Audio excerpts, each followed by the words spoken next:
প্রতি বছর কৌতূহল থাকে শহীদ কলোনি সার্বজনীন দুর্গোৎসব কমিটির পুজোকে ঘিরে। এবছরও তাই হতাশ হতে হবে না দর্শনার্থীদের। ৭৫তম বর্ষে ১০০ ফুটের দুর্গামূর্তি দেখতে আসতে হবে পানিহাটি পৌরসভার শহীদ কলোনি এলাকায়। কোনো দর্শনীয় স্থান নয় কিংবা কোনো স্থাপত্য শিল্প নয়। শিল্পী চিরঞ্জিত দাসের তত্ত্বাবধানে দেবতা বিষ্ণুর দশম অবতারের প্রতিটি রূপকে মণ্ডপ সজ্জায় উপস্থাপন করা হয়েছে। মণ্ডপে ঢুকতেই চারিদিকে বিষ্ণুর বিভিন্ন রূপকে মডেল আকারে উপস্থাপন করা হয়েছে। তার সাথে মণ্ডপের একদম মধ্যমণি জুড়ে অধিষ্ঠান করছে প্রতিটি রূপে মা দুর্গা। আগামী তৃতীয়াতে মুখ্যমন্ত্রী মমতা বন্দ্যোপাধ্যায়ের হাত দিয়ে শুভ সূচনা হতে চলেছে শহীদ কলোনি সার্বজনীন দুর্গোৎসব কমিটির এবছরের দুর্গামণ্ডপ। জোর কদমে চলছে শেষ মুহূর্তের প্রস্তুতি। আর প্রস্তুতির পর্বের ফাঁকেই দর্শনার্থীরা ভিড় জমাচ্ছে মণ্ডপ প্রাঙ্গণে। মণ্ডপ সজ্জায় শোলা, থার্মোকল, প্লাই, কাপড় ব্যবহার করা হয়েছে। এবছরও মণ্ডপ জুড়ে আগুন প্রতিরোধমূলক রাসায়নিক যুক্ত রং ব্যবহার করা হয়েছে। এখন কেবল উদ্বোধনের অপেক্ষায়। আমাদের নমস্কার, আমরা শহীদ কলোনি সার্বজনীন দুর্গোৎসবের পক্ষ থেকে আমি বিশ্বজিৎ বলছি। শহীদ কলোনি সার্বজনীন শারদোৎসব মানেই একটা চমক থাকে প্রতি বছরই। এবছরও একটা চমক আমরা রাখছি। এবছরে আমাদের চমক হলো ৭৫-এ ১০০, মানে ৭৫ বছর বয়স আমাদের পুজোর। ১০০ ফুট আমরা প্যান্ডেলটা করছি। প্যান্ডেলের বহির্রূপটা সম্পূর্ণ দুর্গা ঠাকুরের আদলেই করা হয়েছে, আপনারা তার চাক্ষুষ করলেন। আর ভেতরে আমাদের যে দেখতে পাচ্ছেন, ভেতরে থাকছে বিষ্ণুর ১০ অবতার এবং এখানে একটা প্রতীকী আরেকটা দুর্গা ঠাকুর থাকবে। ছবি নিয়ে নিয়েছি,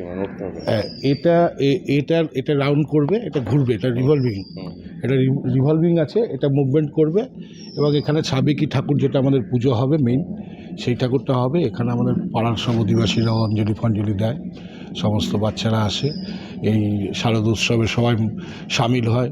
এখানে ধর্মের কোনো জাতপাতের কোনো বিচার থাকে না, সবাই এসে স্বতঃস্ফূর্তভাবে এই বাঙালির শ্রেষ্ঠ উৎসবে সবাই সামিল হয়।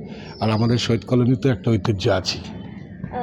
বিভিন্ন জায়গাতে দেখা যায় যে কোনো দর্শনীয় স্থান কিংবা কোনো ঐতিহাসিক কিংবা সচেতনতামূলক কোনো বার্তা দিয়ে মণ্ডপকে সাজিয়ে তোলা হয়, অর্থাৎ থিমটাকে একটা নতুন কিছু ভাবনা নিয়ে। এবছরের আপনাদের থিমে এই ধরনের ভাবনা কেন নিলেন যে ১০০ ফুট উচ্চতা বিশিষ্ট একটি মা দুর্গার পুরো গোটা মূর্তিকে নিয়েই মণ্ডপ? দেখুন, আমরা গত বছর হয়তো আপনারা হয়তো কভার করেছেন। গত বছর আমরা করেছিলাম আমেরিকা টু লন্ডন, অর্থাৎ লন্ডন ব্রিজ ছিল, স্ট্যাচু অফ লিবার্টি ছিল। এবছর আমরা তার আগের বছর করেছিলাম আমরা দার্জিলিং। এবছরের চিন্তাভাবনাটা আসলো যে ঠাকুর যখন বিসর্জন হলো, তখন বিসর্জনের ব্যাপারের পরে যখন দেখলাম যে অনেক মানুষের একটু উপরে উঠতে অসুবিধা হয়, বয়স্ক মানুষ, এই আমাদের যখন হাইটের একটা ব্যাপার ছিল, সিঁড়ি বেয়েতে অসুবিধা হয়। অনেকে আমাদের বলেছিল যে আমরা কষ্ট করে আসি এত দূর থেকে দেখতে, কিন্তু যখন আমরা উঠতে পারি না, তখন আমাদের চিন্তা হলো যে সমানভাবে একটা করি। এবং আমাদের কাউন্সিলর দাদা গোবিন্দদা, উনি একটা চিন্তাভাবনা, উনি আমাদের ঠিক 10 দিন পরেই আমরা এই চিন্তাভাবনাটা মাথায় রেখেছি। যখন ঠাকুরটা বিসর্জন হয়ে যাচ্ছিল, ওই যে দৃশ্যটাকে মানে আবার নতুনভাবে আমরা প্রকাশ করতে চাই। 1 বছর আগেই হয়ে গেছে। 1 বছর আগে আমরা ওই 10 দিন, মানে পুজো শেষের 10 দিন পরেই আমাদের ওই ভাবনাটা চলে এসেছিল। শিল্পীকে আমাদের শিল্পী সমস্ত কিছু রূপায়ণ করেছেন চিরঞ্জিত দাস। উনি কি প্রতি বছরই উনি গত বছরও করেছিলেন, তার আগের বছর উনি বছর 4 ধরে আমাদের।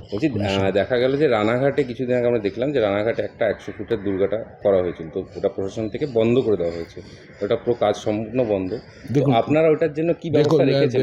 দেখুন, আমাদের অ্যাকচুয়াল ওই ব্যাপারটা টোটালটা সাবজুডিস্ট ব্যাপার নিয়ে অতটা আমরা আলোচনা করতে চাই না। তবে আমাদের প্রোটেকশনটা সম্পূর্ণ থাকবে। আমরা সমস্ত দর্শনার্থী আপনাদের মাধ্যমে বলতে চাই, আমাদের এখানে আসুন, সমস্ত মানুষের দর্শনার্থীদের যেন কোনো রকম অসুবিধা না হয় তার সমস্ত প্রিকশন আমাদের নেওয়া আছে। আমাদের মেডিকেল ক্যাম্প থাকবে, আমাদের কুইক রেসপন্স টিম থাকবে, আমাদের বিভিন্ন সিকিউরিটি থাকবে, পুলিশ প্রশাসন থাকবে, আমাদের নিজস্ব ভলেন্টিয়ার্স থাকবে। একটা দর্শনার্থীদের যেন কিচ্ছু না হয়। এবং প্রতিটা জায়গায় আমাদের প্রতিটা পয়েন্টে আমাদের সিসিটিভি ক্যামেরা লাগানো থাকবে এবং তার মাইকিং হবে। দর্শনার্থীদের কোনো নির্ভয়, যেমন গত বছর তার আগের বছর আপনারা এসছেন, এবছরে একদম নির্ভয় আনন্দ করতে করতে ঠাকুর দর্শন করুন। কতটা আশাবাদী দর্শনার্থীদের এবছরে নজর কাড়বে আপনাদের পুজো মণ্ডপ? আমাদের পুজো মণ্ডপ তো একটা প্রকাশ থাকেই, আপনাদেরও থাকে। আমরা তো আশা রাখি যে এবছর না, আমরা হতাশ হই না, আমাদের কাছে হতাশ করছে না দর্শনার্থী? না না, কোনো মতেই হবে না। দর্শনার্থী আসে বলবে, শুধু একটাই আওয়াজ দেবে, আবার আসবো, আবার আসবো। ওনাদের একটাই বলবে, ওহ বাহ। বলছি আচ্ছা, মণ্ডপ সজ্জায় কি কি ব্যবহার করা হচ্ছে মূলত? যেটা হয় একটু মানে এগুলো মেইনলি আমাদের তো উনি ভালো বলতে পারবে, তাও মেইনলি তো যতটা ইসে করা যায় যেন অগ্নি নির্বারক ব্যবস্থা প্রচুরভাবে রাখতে হয়। এগুলো তো একদম সেই যেখানে কেমিক্যালগুলো লাগানো হয় সেগুলো ওই সব সিস্টেম, আমাদের রঙের মধ্যে ওই কেমিক্যাল আছে, যাতে কোনো রকম ফায়ারের কিছু না হয়। আর কবে থেকে দর্শনার্থীদের জন্য মণ্ডপ খুলে দেওয়া হচ্ছে? আমাদের মণ্ডপ খোলা হবে 6 তারিখ, অর্থাৎ আগামী রবিবার সন্ধ্যা 7টা থেকে ওপেন করা হয়ে যাবে। কতটা বাজেট গেছে এটা?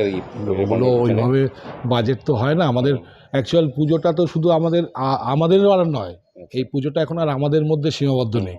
এই পুজোটা এখন আমাদের এই এতটা অঞ্চলের সমস্ত মানুষের মধ্যেই সীমাবদ্ধ। তার পরিপ্রেক্ষিতে আমাদের একটা খাওয়া দাওয়ার ব্যাপার হয় অষ্টমীর দিন, সমস্ত বাড়ির লোকেদের সবাই, এখানে কোনো বাদ বিচার হয় না, যে আসে সেই দুপুরের একটা খাওয়া দাওয়ার ব্যবস্থা করা হয়, প্লাস লাইট আলোকসজ্জা থাকে। একটু খরচা আছে। আপনার নাম? আমার নাম বিশ্বজিৎ ঘোষ। আর পুজো কমিটির? আমি একটা সক্রিয় সদস্য। সুস্থ থাকতে কে না চায়, কিন্তু দিনের পর দিন সুস্থ থাকতে চাইলেও যেন সুস্থ থাকা আর হয়ে উঠছে না। কারণ বিভিন্ন জায়গা থেকে সুস্থ হয়ে যাবেন এমন প্রতিশ্রুতি পেলেও মেলেনি কোনো সুরাহা। আপনি ভাবছেন কোথায় যাবেন, কিভাবে সুস্থ থাকবেন, এমন নানা প্রশ্নের সম্মুখীন হচ্ছেন। কিন্তু ভাবুন তো, এমন কোনো ডাক্তারবাবুর সন্ধান যদি আমরা দিই আপনাকে, যেখানে গেলে আপনি ম্যাজিকের মতো সুস্থ হয়ে যাবেন, কেমন হবে? হ্যাঁ, আপনি ঠিকই শুনেছেন, চিন্তার কোনো কারণ নেই, সেই সন্ধান দেব আমরা আপনাকে। কথায় আছে ডাক্তার হলো ভগবান, তবে সেই ভগবানের সন্ধান কজন পায়? আজ আমরা এমন একজন ডাক্তারবাবুর অর্থাৎ ডক্টর সন্তুদের সঙ্গে পরিচয় করিয়ে দেব, যেখানে রোগী ম্যাজিকের মতো সুস্থ হয়ে যান।